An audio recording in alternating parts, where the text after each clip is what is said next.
The fundamental principle of Hatha Yoga is that your movement is guided by your breathing. What I mean by that is, if I use cat-cow as an example, I'm going to start to breathe in through the nose, and then what's going to happen is my lungs fill up, and there's a natural extension as the space increases between my ribs, and it feels like my belly is filling up with air, when in actual fact it's just my diaphragm pushing down. So I'm going to breathe in through the nose, my belly starts to fill up, my lungs expand, and that's my cue to go into what's called spinal extension, where I'm just arching my back or going into a gentle back bend. I'm going to start to breathe out of my nose, and by doing that, everything starts to go back to the way it was before.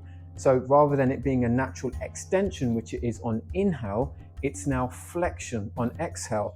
So my breath now guides me to do my rounding there. I'm going to start to breathe in through the nose, and that's going to guide my extension.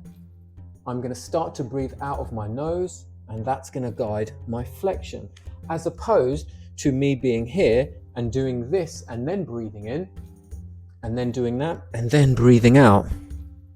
Breathing in, breathing out. So that's not what you want to do in Hatha Yoga, and that is one of the primary kind of characteristics of Hatha Yoga. This is why I instruct people who do my class that when you sit there, you shouldn't be a statue. This isn't a Pilates class. You shouldn't be stuck creating this posture. What you're doing is you're restricting your own breathing. You really want to be soft and light. So when you breathe in, you can create the space for your lungs to fill up. And as you breathe out, you kind of round into your back. I'm exaggerating for the sake of the video. Inhale, exhale. And of course, it gets slower and slower and slower. But if you're doing this, you're not being guided by the breath.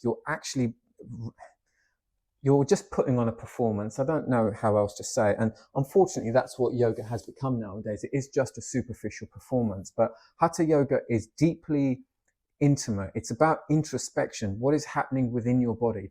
If you're doing a yoga pose, regardless of what it is, whether it's warrior 1, warrior 2, whether it's cat-cow, mountain, whatever it is, if you can feel the subtle movements of your spine, which is your spine moving to accommodate what's happening within your body, you have got it. And that for me is the primary and the defining characteristic of Hatha Yoga.